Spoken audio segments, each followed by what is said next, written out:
Welcome back to the Vandy Sports Podcast. I'm Joey Dwyer here after Vanderbilt's 75 to 65 loss to Saint Mary's. Vanderbilt drops a quad one opportunity in a back and forth contest that Vanderbilt seemed to be in all night. Only two lead changes, but I call it back and forth because Vanderbilt was there all night long until probably the last 3 minutes or so when Saint Mary's threw the knockout punch. And Vanderbilt kind of ran out of gas, couldn't get enough stops towards the end to seal the deal, and couldn't get enough buckets to kind of counter their stops that they did get. So not a great night for Vanderbilt, but there were some positive signs that I'll get into. It's 3 a.m. Eastern time, so hopefully I'm not too out of it tonight. But if you look under my eyes, I'm very exhausted. And Chris, if you're watching, I am wearing khaki pants. Absolutely would never wear pajama pants under the shirt because it's out of frame. But back to Vanderbilt, Commodores lost by 10 tonight against the St. Mary's team that kind of has the opposite identity of Vanderbilt. It's the team that wants to slow things down. They want to be slow and methodical offensively. They don't turn it over a whole lot. They take really good shots. They play through their big a lot, and kind of the opposite of what Vandy wants to do. They want to be aggressive. They want to get into you, force turnovers. So it was interesting to see kind of those styles contrast. I think that was really good for Vanderbilt to see a team like that, especially early in the year. You don't really want to hear it after they lose by 10 and drop a quad one opportunity, but it is important for Vanderbilt to see a bunch of different types of teams get prepared for SEC play, and they've done that so far. They've seen some hedging from Memphis. They've seen some zone from Southern Miss and some zone from Temple. A little bit of a weird zone that Stack brought up that Temple was running also. So a lot of things Vanderbilt has already seen heading into SEC play, and I think that's really good for them.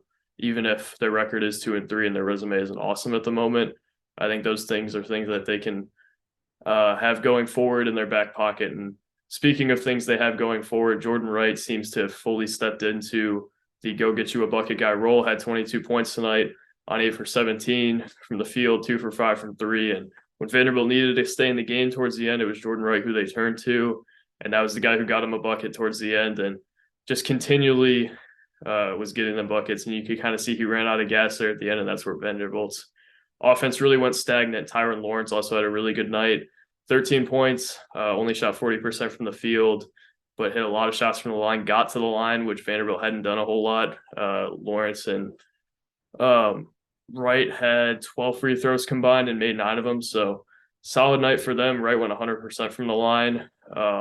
Their backcourt certainly had some encouraging signs, and Lawrence, I think he's really stepping into that role as kind of what they thought he could be. The stats weren't quite there last year in terms of efficiency for him to make a leap, but Jerry Stackhouse remained confident in that belief, and it's paying off for him. Tyron Lawrence really looks like a guy who can step into a bigger role as the season goes on, as he gets his confidence. You could see in the second half, he checked that three, missed it, and then was a little too passive and kind of lost his confidence from there. Only had 1 point from that point out. I think that was with double-digit minutes left in the second half. So Lawrence has a little bit of growing to do in terms of his offense and a little bit defensively as well, but there's a lot to like from what we saw from Tyron Lawrence and Jordan Wright tonight as a backcourt. Lawrence also brought the ball up, as did Wright. When Mannion got in foul trouble, not a great night for him, 1 for 8 from the field, 5 points, but those guys made up for it. And I think Vanderbilt generally tonight had good enough backcourt play to win, especially without Trey Thomas and Paul Lewis and Noah Shelby getting a did not play. So not a horrible night at all, especially for Vanderbilt's best backcourt players in Jordan Wright and Tyron Lawrence. Miles Studi also had a solid night. 4 for 11 from the field is not what you want to see, but seemed like every time they wanted to draw something up for Miles Studi to go get a look, to kind of get him out of a rut, he hit it, and he banked that one in late in the game. Got 2 out of timeouts early in the second half to lead that 7-0. I think it was a 9-0 run, actually, which actually got Vanderbilt the lead for the first time in a while. But solid night for Miles Studi. You want more in terms of efficiency from the field, but had 8 rebounds, hit threes when he needed him to. And in 33 minutes, I think you expect maybe a little bit better. But Studi kind of showed what he could be in terms of an offensive threat. Took 7 out of Vanderbilt's 17 threes, and I think Vanderbilt's offense is really starting to get more developed. They're getting Liam Robbins more touches in the post. He had a big night with 13 points, and it's also really coming along. But They also got to the rim more with their guards. Tyron Lawrence did a really nice job of kind of being under control, going to the rim. Jordan Wright did the same, really attacking off the bounce against less athletic defenders. And you could kind of see a switch flipped in Jordan Wright's head where he realized, hey, I'm the best player on this court. I'm the most athletic. I don't think anyone can really stop me. And that mentality carried over into his play. And thought it was a really good night for Jordan Wright individually. If he didn't run out of gas there at the end, maybe Vanderbilt is at least closer. I don't think they win the game, but solid night for Jordan Wright, Tyron Lawrence, and Liam Robbins as well. They're getting to the line more. They're getting to the basket more. Just got to finish around the rim a little bit more and not shooting as many threes. So I think there was some good things from their offense tonight. Their defense also got St. Mary's out of character a little bit. Forced 13 turnovers, which is the second most St. Mary's has had this year. It's a team that is pretty much known for not turning it over. Also forced St. Mary's to not shoot the three ball very well. I think a lot of that was St. Mary's, but couldn't get a stop when they needed to on that end. And that was the big thing. That was the big story that when they were trying to make their push at the end of the game, St. Mary's just kept scoring. They kept putting them on the line. They kept giving them open looks. And that was the thing with St. Mary's offense versus Vanderbilt, is that Vanderbilt was a bit stagnant during the night. St. Mary's just kept chugging. They had open look after open look. And I think they showed Vanderbilt just how frustrating it is to play against them, because they're a team where you know what you're going to get from St. Mary's every game. And St. Mary's didn't even have their best game of the year this year or tonight. But you know that St. Mary's is going to come out and they're going to be solid all night. I think they were a little better than solid at times, maybe a little worse, but they were kind of hovering around that medium to where Vanderbilt played their best game of the year. They could have beat them, but Vanderbilt also couldn't kind of sleepwalk through this game and beat them. And that's the thing with St. Mary's. I remember last year, that's kind of the thing when they played Notre Dame, was that they're good enough to beat you if you don't play at your best. But if you do play at your best, they're not good enough to kind of compete with you. If you're a team like Notre Dame, at least, I think Vanderbilt also has that kind of upside, especially when their veterans are playing like they did tonight, at least in stretches. But Vanderbilt didn't play quite well enough, especially defensively, to throw them off enough to win. So obviously things to improve on for Vanderbilt. Only shot a little under 40% from the field.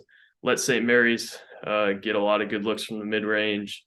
Some good looks from three, too, that they didn't hit. And Vanderbilt's got to have an answer to post guys like St. Mary's has, because they're going to see better ones throughout the year. They're going to see Oscar Shibwe. They're going to see, it's 3 a.m. I can't think of another one, but you get my point. There's better bigs in the SEC than St. Mary's has. And I think it's good for them to kind of see that now, too, kind of going along with that. See a team that plays through the post a little bit, plays through their big in the high post as well.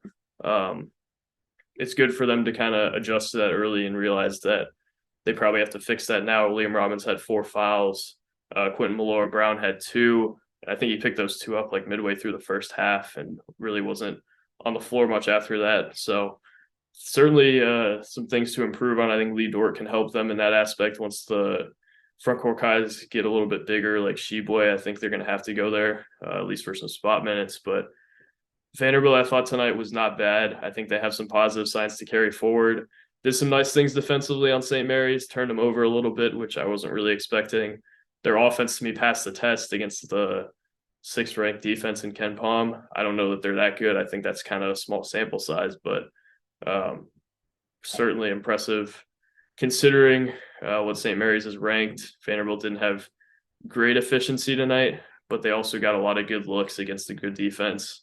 And they didn't get anything from Quentin Malora-Brown, Colin Smith, Manuel Ansong, or Malik Dia, and I think you're probably going to get something from at least 2 of those guys at some point throughout the year. So not the worst performance you could have seen from Vanderbilt. They didn't cover the 8-point spread, but also it felt like they were a lot more in this game than the 10-point score indicated. And St. Mary's is a team that, like I said, they're just steady. They know who they are, and you don't often get them away from that. Vandy did that a little bit tonight, but St. Mary's is St. Mary's, and they beat Vandy the way that you would think they'd beat Vandy. They moved the ball. They made them defend the whole shot clock, and actually had 2 or 3 guys really step up throughout the night. Saxon had 19. Logan Johnson had a quiet 19. And Aiden Mahaney, the star freshman who it's going to feel like is in school for like 8 years. I'm sure in 5 years I'll probably be talking about him again in some aspect. But he had 20 and had that buzzer beating three. And that's kind of when you felt maybe Vanderbilt is not going to win this game, when they had all that momentum. After Saxon kind of got slowed down, you get another guy to step up. And when Mahaney got slowed down, Johnson stepped up, and things just didn't go Vanderbilt's way on that end tonight. You can't expect St. Mary's to not shoot it well, and they only shot 27% from three, but really converted in the mid-range, got a lot of good looks in the mid-range and then the post. So big night for St. Mary's. Vanderbilt, in terms of their resume, it's November, but I like to talk about it just because these games are really important. They're certainly going to have more quad one opportunities. They have 15 throughout the year, and I think that Vanderbilt can go without winning this one, but they're going to have to finish conference or non-conference play, at least respectably. They're going to have to go beat teams on the schedule that will get them quad two, maybe even a quad three win, like Pitt, VCU, NC State. Games like that are all that much more important now. They play Fresno State tomorrow night, which is certainly a winnable game. That's a quad three game and probably will remain a quad three game. I think Washington has a lot more upside in Fresno State, especially because they're in the Pac-12 and have athleticism that can compete with those teams. But Fresno State certainly looks beatable, and that can be a nice win on their resume. Even if it's not a quad one, it certainly helps to get back to 500, get a quad three on your resume against a team that's respectable, and then kind of go from there. As you move into the VCU game, Pitt game, Wofford, games that can really help you down the stretch. The number one thing that Vandy has to avoid is digging themselves into a hole heading into SEC play. Right now, I think they probably are behind where they want to be. They have a quad four loss. Their best win's a quad two quad one losses, and also Morehead State, which is probably going to be a quad four. I think they could have a nice year in their league, though, and get to a quad three. I just don't think that's out of the question. But right now, Vanderbilt's resume is not where they want it to be.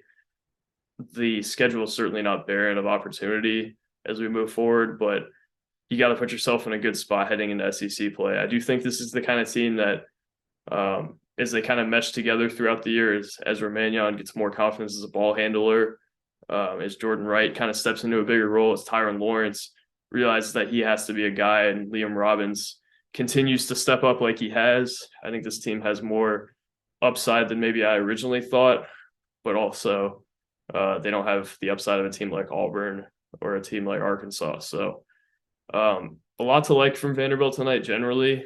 They didn't quite do things well enough to beat a team that doesn't give you a whole lot of margin for error, and I think Vanderbilt felt that tonight.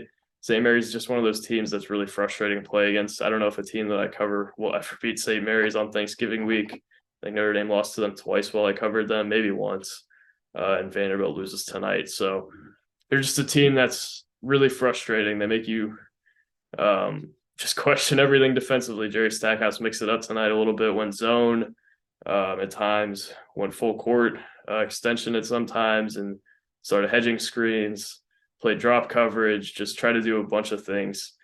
None of it really slowed down a St. Mary's team who's really unfazed by all that. Forced some bad passes when they started pressuring the ball a little bit more, kind of setting that defense out, but St. Mary's is too well coached to fall into mistakes like that. And I think that's the big thing with a team like that, is just no matter what you throw at them, Vandy wants to be aggressive.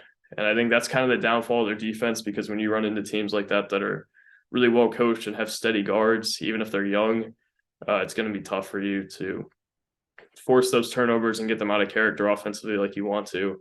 Vandy did force them to get out of character a little bit tonight, but not enough to make an impact and to get them to shoot under 50% from the field. So not a horrible night for Vandy by any stretch. But as they move into Fresno State tomorrow, it's that much more important now that they go get that game and don't have a quad 3 and 4 loss on their resume as they head into December. So thank you guys for watching. Want to wish everybody a happy Thanksgiving. If you're still up with me, I appreciate it. It is now 3 a.m. Eastern time. So I really appreciate everybody who's still up. Probably not many of you. I'm sure most of the people watching this will be watching in the morning, but happy Thanksgiving, everybody. Thankful that I have a platform to talk about basketball, and that Chris gives me that. So I appreciate all you guys. Thank you, Chris. I definitely am wearing khaki pants, but really appreciate everybody. We'll be back tomorrow night. You can't get rid of me yet. as Vanderbilt faces off against Fresno State at, I believe, 9 Central. So that should be a nice resume building opportunity for them and a chance to get back on track as they head to Virginia next week. So thank you guys for watching. God bless, and peace.